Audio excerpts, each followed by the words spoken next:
Quite an animal, that's for sure.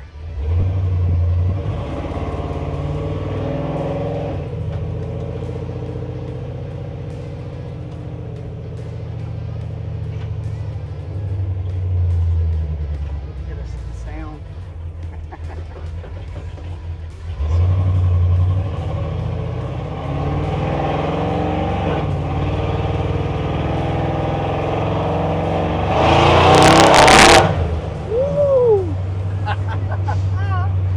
Oh, smiles per gallon. It's crazy, man. Guys, if y'all are watching this, I don't know if you could really feel what I just felt, but that's horsepower right there. Yeah, that wasn't hardly anything. Was just rolling, barely punch it, and got sideways. Woo! It's got lots of power. Crazy. It's not even fully tuned yet either. Zach's gonna talk me into one of these now that he's done one, and it runs real good. Let's go.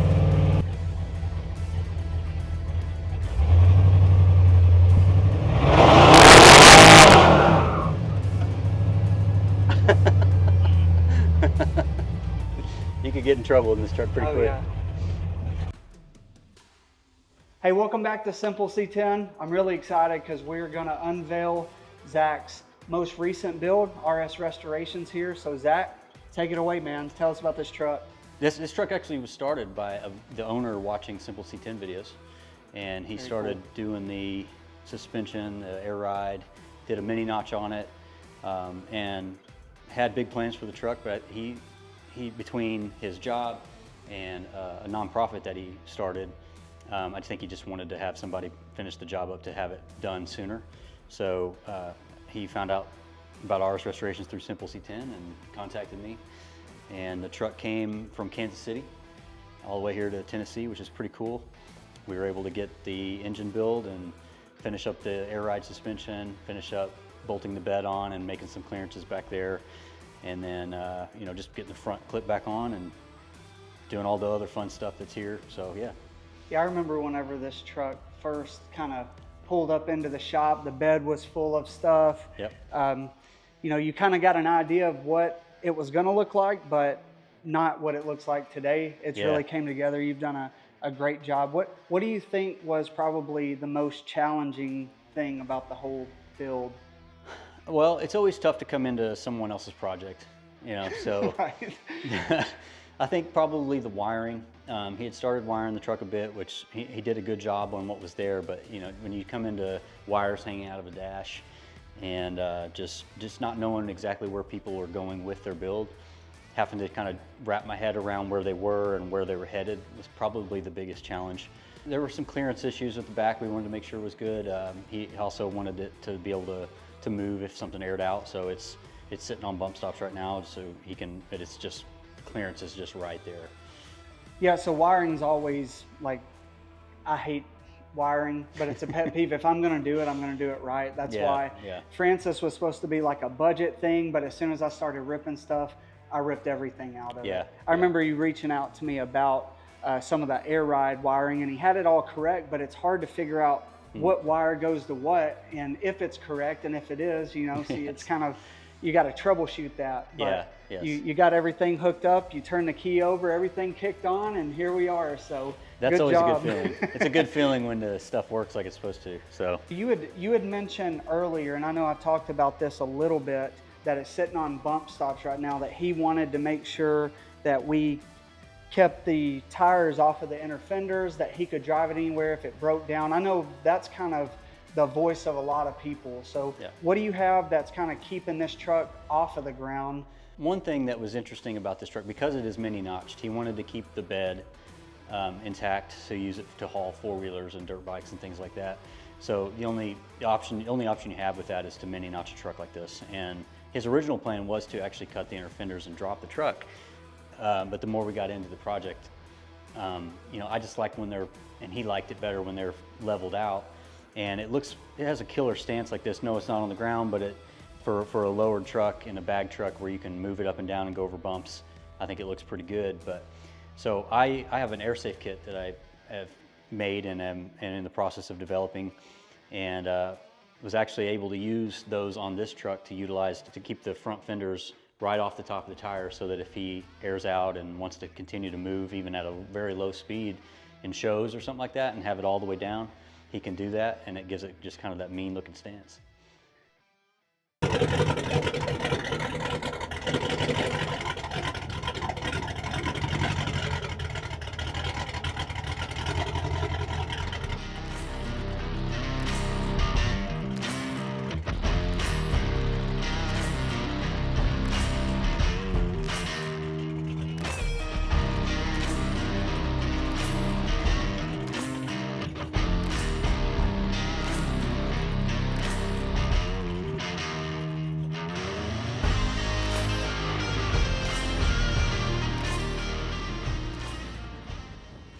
All right, so I kind of mentioned what's under the hood here, and this is probably the coolest part about the truck. Truck looks great, but what's under the hood is gonna surprise everybody.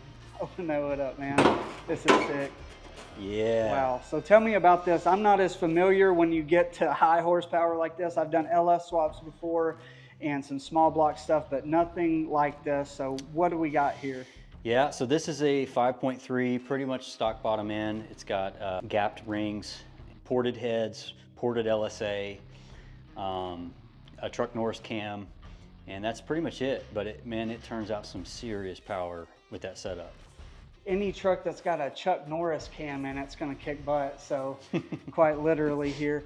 But this thing looks awesome. And how did you get this thing to fit? What kind of modifications did you have to do to actually get this thing? Because it's tight, dude. It is. It's real tight. It's really tight. It was a challenge. What the good thing was is the truck, I mentioned earlier, the truck, the front end was just sitting on it, the doghouse.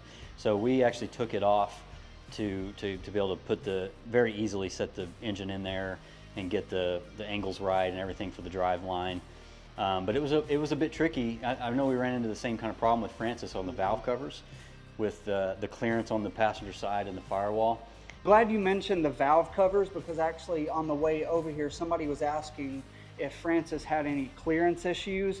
And as you can see right here, this is very close to the firewall. He's got plenty of clearance on these, but if you're running these raised valve covers, then you're gonna need to set up your engine brackets the right way. So Zach, what did you say that you used on this truck, or how is this set up to have all this clearance? Yep, so this truck, actually, he had already purchased all the parts and they were in the bed when it got here, but he had the clamshell style, later model engine mounts in the bed of the truck in a box with the Dirty Dingo LS mounts to go with it. And I think that just because of the way they mount on the cross member, that was, we gained a little bit of an advantage coming forward. Whereas I remember on Francis, it was a little bit tougher. We had to use the V6 mounts, which worked, but it was, this one allowed it to come forward a little bit. But you can tell there's not a lot of clearance here. I mean, everything is very, very tight in here.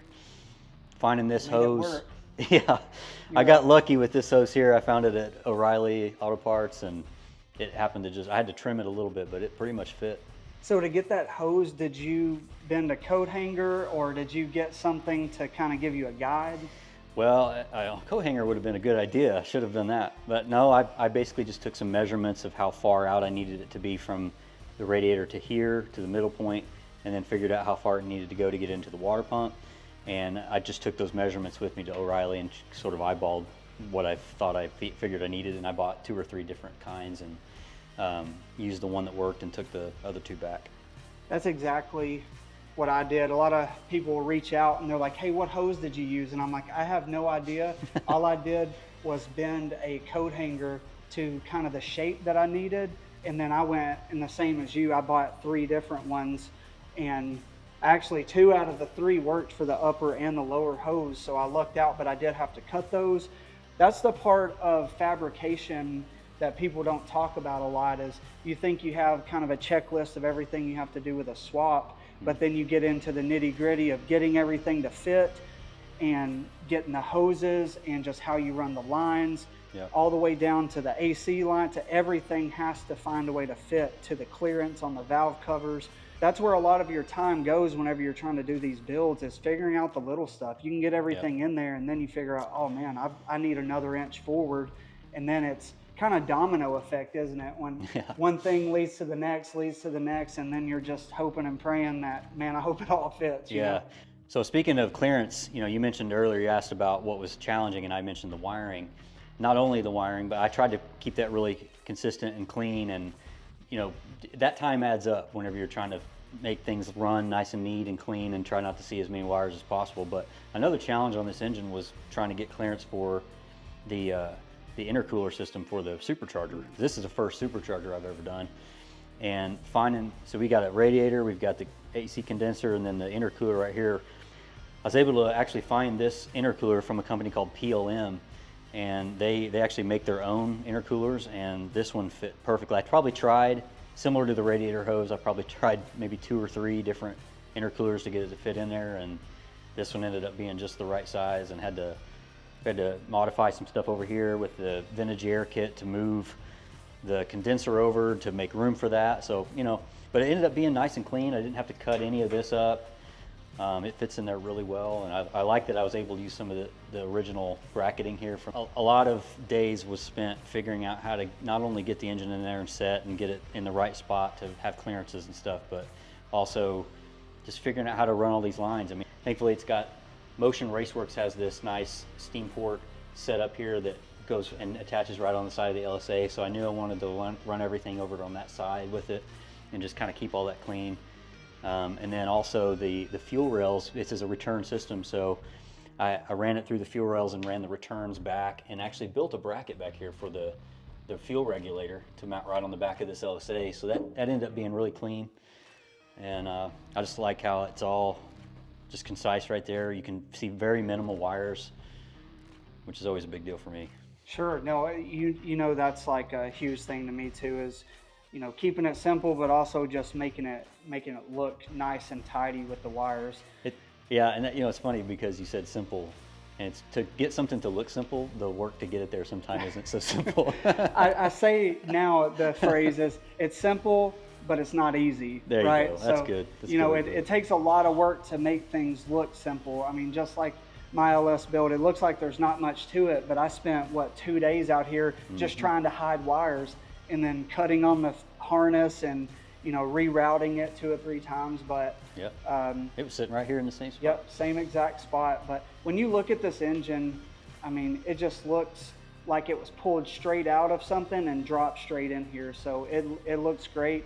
It's a great setup. Everything looks clean and tidy, and it's nice and tucked up in there. And yeah, you did a great job on this. Looks really good. Appreciate it, man.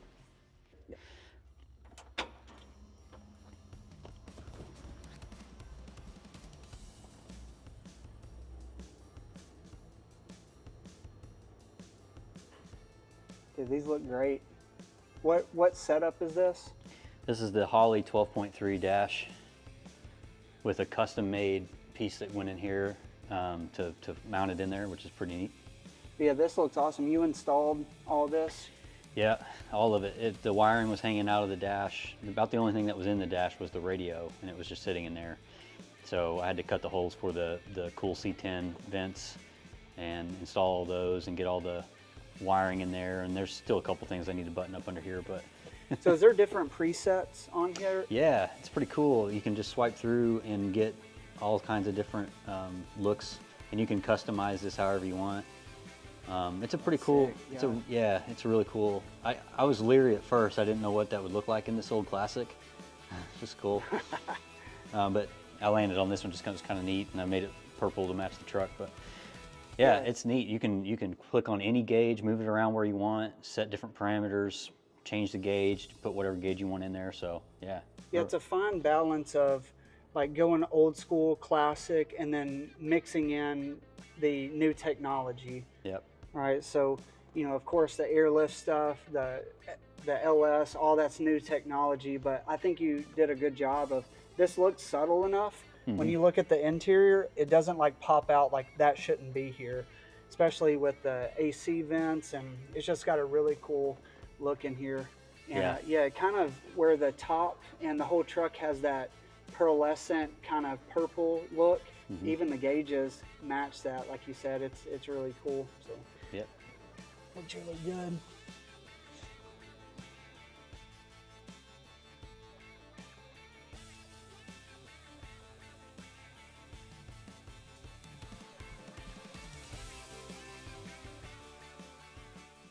So one thing I wanted to point out here that's really cool is I mentioned Brandon is from Kansas City, and he's actually a veteran. He served our country, and he came home and after serving and started a nonprofit called Veterans Community Project, which is a very cool support group for veterans. And this symbol is in his logo, and I just felt like it was last minute. I had the pinstriper come in to do some paint, and I couldn't figure out what I wanted to do that would be special on the truck, and I happened to just pull up his website, and I noticed that symbol in his project logo, and I was like, man, that would be really, really cool. And I like the way this contour comes down and then just kind of V's back out into that. So really pumped to see what he thinks about it. At this point, he'll have seen the truck, but he hasn't seen it yet, so I'm really pumped to see what his response is going to be. So hopefully he likes it. You took a chance on that. I but did. Man, I really love the personal touch because Yeah. this truck, he's already put a lot of effort into it. He's bought a lot of parts. He's spent a lot of money. And I mean, the truck looks awesome. And then to have a piece of something that means a lot to him right here on the front to represent what he's all about, I think he's going to love it. The pinstriping is very well done. Like you said, it matches the contour of the truck and flows really well. It matches the grill. Look at that front end. It just looks awesome. The whole look, the engine, the wheels, the interior, this thing is really put together, and you finish it off really well. So I can't wait to see what his response is to this. And I know he's going to love the truck, and he's going to show it off and tag you and all the stuff. And this is really cool, man. I mean, not only are you, the owner of RS Restorations and running a business here, but being a friend, like I get excited to see you do these builds, and like, I'm proud of you, bro. Thanks, but man. It's really cool to see all the hard work pay off that you put into this, and that's what makes this community so cool. Is we start out with a pile of parts in the back of an old truck with, halfway put together, and then get to end with something as beautiful as this. Yeah, and the cool thing too is the reason why I took a chance on this is because Brandon has already expressed that he wants to keep the truck, and I think he eventually would like to give it to his son. So hopefully this will be a truck that will stay in his family for years, and that's just a cool thought,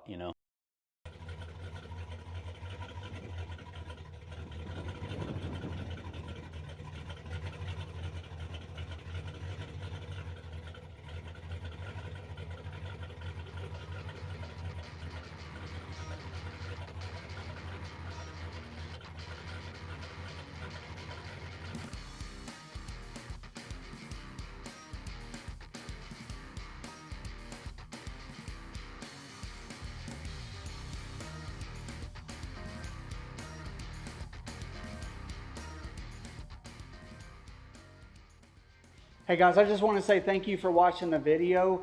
This garage probably looks very familiar. This is where Francis was built. Black Dice was over here, right where this black truck is actually. This Black Dice version 2, super slick truck. But you've noticed this garage. Well, this is Zach's garage from RS Restorations. This is where he does all his builds at.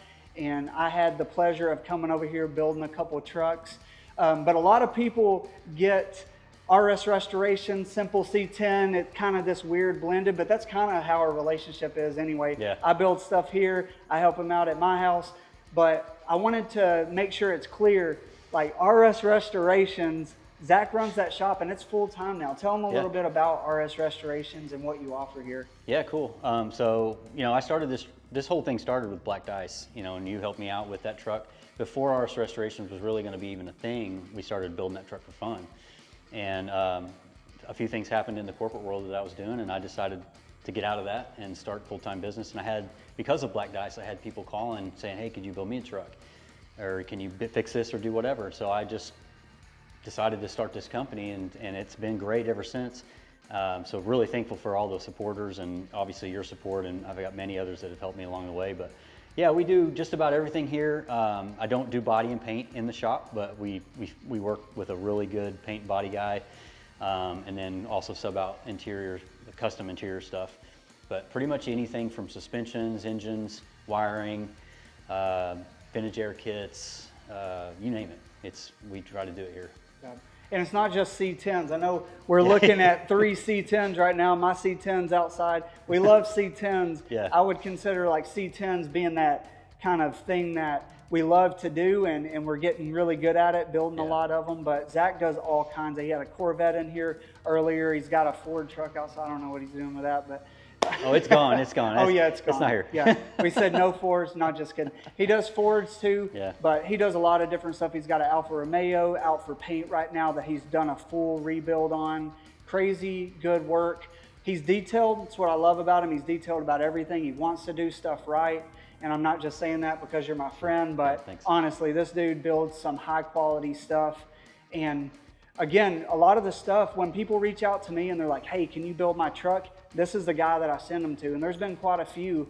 You know, this truck right here was through the grapevine, ended up here, and he's taking care of it. So it's actually been really good for me to be able to offer somebody that I truly recommend to build these trucks whenever I don't want to do that yet. I can't do that yet. I only build on the weekends. So you'd be waiting forever for me to build you something, but Zach can get it knocked out quick. Yeah. You said this truck, you did the air ride, that LS, and everything interior in like 4 months. Something like that. That is crazy. Anybody that's had stuff done before, you know, maybe 4 years, this truck had been sitting in somebody's shop for 8 to 10 years and it's still not done. But Zach's gonna knock it out, and that's good. It's good, fast, quality work, and you don't get that in many places, but that's why he's the man.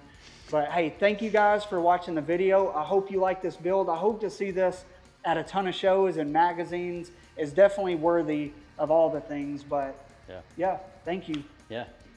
On top of just hanging out and building trucks together, helping each other out, we also partner together to make the simple bore kits. That kit was actually designed right here in this shop because we were trying to get some transport wheels to fit on the back of Black Dice, wasn't it? So that's how it started. Zach come up with a design and come up with a little bar, and we figured it out and it worked. And we're like, hey, we need to actually make a lot of these. This could be helpful for a lot of people instead of going to machine shops and all that kind of stuff. So every simple bore kit, the brackets are made here in-house by Zach. He orders the kits, welds them all together, and then supplies me with those, and they ship directly to you. So we partner with that. Hey guys, we've talked a lot about RS Restorations. I want to make sure you guys know how to contact Zach. He's got a website, rsrbuilds.com, and you can contact him through the contact thing there. He's got a nice breakdown. One thing that I love about his website is he's got a breakdown of the different drops that he offers. That was one of the first things that you did on the website. Has the simple C10 drop and all the way laid out, a mini notch drop, all the different. So if you're on the fence of like, I'm not sure what kind of drop that I want, or what all does it take, how much does it cost, anything like that, you can go to the website and look at all the different builds that he offers, and it gives a rough estimate. A lot of websites don't do that. It actually has prices on the website. Now that's a range, right? It's a range. Don't say, hey, you said it was going to be blah blah blah to the point. Like, but bro, you didn't want a supercharged, you know. But there are a lot of factors with classic cars and trucks, man. It can really add to that. Yeah, what else are you offering on your website right now? I know you've added some other stuff too. I mentioned earlier, this truck has an air safe kit on it. It's a product that I'm developing, and I'm looking to make other brackets for other makes and models as well. I'm actually about to come out with one for NBS's. Really? New body styles. Okay. Yeah. I actually had a customer buy the kit that I currently have, and he was able to figure out how to make it work on a new body style. So that was helpful. Yeah. Like, so, let me figure that out. Exactly. So I'm hooking him up with a free kit and awesome. You know, for figuring out how to do that and stuff. So, but I'm also selling TinWorks products, and soon I'm hoping to sell some Simple C10 products that you have, like Simple Shocks and the Simple Bore that we worked on together. So yeah, just adding products to it every day. I also sell a couple products from Boss Performance and Ride Right Designs. So just trying to put some stuff out there that maybe help the community. Yeah, that's awesome that you're offering all these parts on your website too. And it's not just any parts, it's the top manufacturers in our kind of market. TinWorks is top notch when it comes to parts. That's kind of what I want to do on my website too, is only offer the good stuff, right? I don't want to just offer anything. That way, if you buy from me, you know And on my website, everything that I offer, I've installed on my truck too. So offering tin work stuff, I've seen the control arms you actually got to set over there. Yeah, I love seeing how your website is developed, how you're offering a lot of different things. The builds that you're coming out with are just next level. So yeah, keep doing it. Keep it up, man. Keep improving every day. That's kind of our thing, is every day we're going to learn. There was some challenges with this truck, but guess what? Next time you do a LSA, you know all the things on the front end to figure it out, right? Yep. First time you do anything, we learn from it. And that's kind of how this community is. We learn from each other. That's why we share. When we mess up, our wins, our losses, we share all that with you so you can learn. And just seeing his work has taught me a lot too. And you know, you text me every now and then, like, hey, what did you do in this situation? And I'm the same way. Hey, what, you know, my carb, you know, back when I had a carb, this dude, I was like, I don't know what I'm doing. Yeah. Hey. But that's what the community is all about, is helping each other. And that's part of what we are. We're not just two companies, but we're friends, and we're coming together to help the C10 community and anybody really that is looking for help, needing a truck build, need advice on a part, needing to buy parts, need a do-it-yourself video, all the things to really encourage and empower you guys. So thanks for watching the video. Yeah, keep up with what we got going on in the future. Thanks for watching.